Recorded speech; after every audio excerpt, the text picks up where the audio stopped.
भास्कर भाई, तो शुरू करें अपना अड्डा। एक सेकंड। सबसे पहले सबसे ज़रूरी काम। दोस्तों, अगर आपको हमारा ये अड्डा पसंद है ना, तो प्लीज़ पैसा अड्डा को लाइक, शेयर और सब्सक्राइब करना मत भूलना। हाँ भाई, अब मंगाओ काय, शुरू करते हैं। यार भास्कर, मैं ना कब से एक चीज सोच रहा हूँ। ये जो हर कोई कहता रहता है कि बस एसआईपी कर लो और चिल करो, क्या बस इतना ही है इन्वेस्ट करना?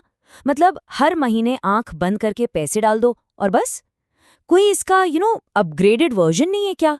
कोई इससे स्मार्ट तरीका नहीं है? सवाल तो तेरा एकदम पॉइंट का है न्यूबी। और देख, एसआईपी में कोई प्रॉब्लम नहीं है। डिसिप्लिन के लिए तो बॉस बेस्ट चीज है। इन्वेस्ट करने की आदत पड़ जाती है। लेकिन अगर तू पूछ रहा है कि क्या इससे बेहतर कुछ हो सकता है, तो हाँ, बिल्कुल हो सकता है। एक स्मार्ट तरीका है जिससे सेम इन्वेस्टमेंट से रिटर्न्स बढ़ सकते हैं। बस थोड़ा सा अप्रोच बदलना है। देख, फर्क बहुत सिंपल है। ऐसे समझ, स्टैंडर्ड एसआईपी क्या है? हर महीने किराने की दुकान पर जाकर सामान खरीदना, चाहे जो भी प्राइस हो। इससे तेरा कॉस्ट एवरेज हो जाता है। लेकिन स्मार्ट इन्वेस्टिंग क्या है? वो है मेगा सेल का वेट करना। हम तभी खरीदेंगे जब मार्केट में सब कुछ भारी डिस्काउंट पर मिल रहा हो। अपना गोल कॉस्ट एवरेज करना नहीं है, सस्ते में क्वालिटी माल उठाना है। अरे पर भास्कर भाई, डर तो इसी चीज का लगता है ना। सब तो यही कहते हैं कि मार्केट को टाइम मत करो। जब सारी दुनिया डर के मारे बेच रही होगी, तब मैं अपनी पूरी सेविंग्स लगा दूं? हिम्मत ही नहीं होगी यार। और सबसे बड़ा सवाल, पता कैसे चलेगा कि मार्केट लो है? अगर वहां से और गिर गया तो? लग गए फिर तो। और न्यूबी, बस यही तो इस पूरी स्ट्रैटेजी का सीक्रेट सॉस है। तेरा डर एकदम आम इन्वेस्टर वाला है, बिल्कुल आम इन्वेस्टर वाला। और हम इसी डर को अपना सबसे बड़ा फायदा बनाएंगे। प्लान सिंपल है। जिस दिन मार्केट में सबसे ज्यादा हंगामा मचा हो, उस दिन हम सबसे शांत रहेंगे और शॉपिंग करेंगे। इसको मार्केट टाइमिंग नहीं कहते, इसको कहते हैं अपॉर्चुनिस्टिक इन्वेस्टिंग। इसका फंडा एक ही है। जब मार्केट में डर का माहौल हो, तब हमें लालच दिखाना है। दुनिया के सबसे बड़े इन्वेस्टर वॉरेन बफेट भी तो यही कहते हैं, be greedy when others are fearful.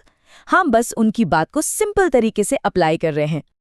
लेकिन आगे बढ़ने से पहले ना, 3 बातों पर पूरा विश्वास करना पड़ेगा। ये इस स्ट्रैटेजी की नींव है। रूल नंबर 1, आपको इंडिया की लॉन्ग टर्म ग्रोथ स्टोरी पर 100% भरोसा होना चाहिए। दूसरा, स्टॉक पिकिंग के चक्कर में पड़ना ही नहीं है, सीधा साधा निफ्टी 50 इंडेक्स फंड पकड़ना है।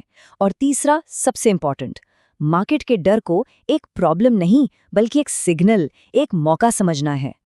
तो अब आते हैं उस सवाल पर कि कैसे पता कैसे चलेगा कि मार्केट में दर चरम सीमा पर है। इसके लिए हम कोई टीवी एक्सपर्ट की नहीं सुनेंगे, ना ही कोई न्यूज़ देखेंगे।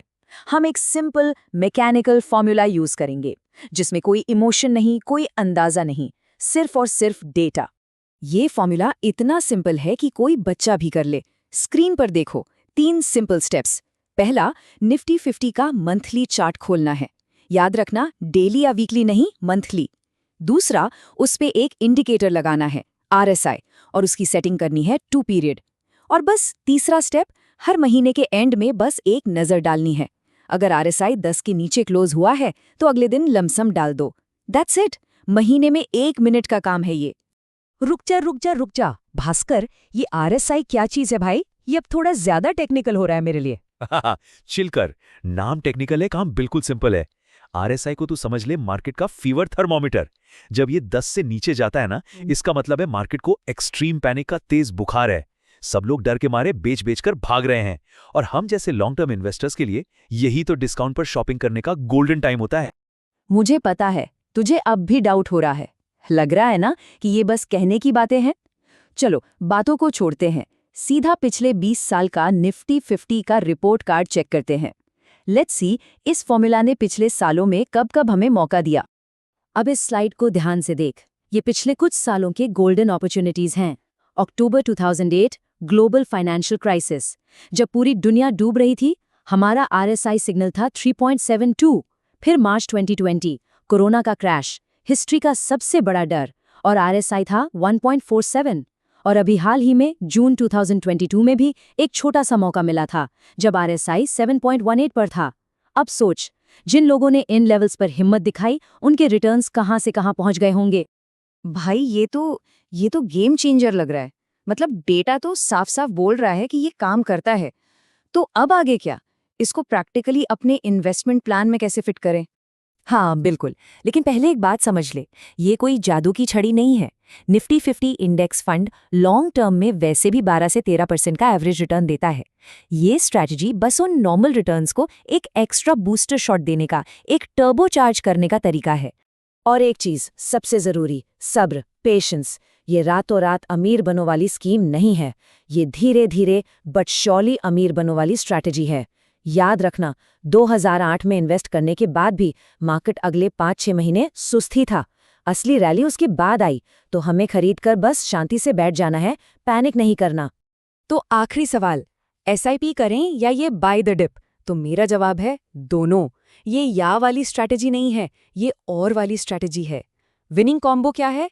एक छोटी अमाउंट की एसआईपी चलने दो डिसिप्लिन के लिए, और उसके साथ एक अलग अपॉर्चुनिटी फंड बनाओ जिसमें पैसा इकट्ठा करते रहो। जैसे ही हमारा आरएसआई सिग्नल फ्लैश करे, पूरा पैसा लमसम डाल दो। इससे डिसिप्लिन भी रहेगा और जब बड़ा मौका आएगा तो वो हाथ से निकलेगा भी नहीं। वाह भास्कर भाई, आज तो दिमाग की बत्ती जल गई। अब से एसआईपी तो चलती रहेगी, पर इस डिप वाली स्पेशल ट्रेन के लिए भी पैसा अलग से जमा करके रखूंगा। बिल्कुल। और दोस्तों, ऐसे ही फाइनेंस को सिंपल अड्डा स्टाइल में समझने के लिए पैसा अड्डा फैमिली को ज्वाइन जरूर करें। सब्सक्राइब बटन दबाइए और चलिए मिलते हैं अगले अड्डा पर।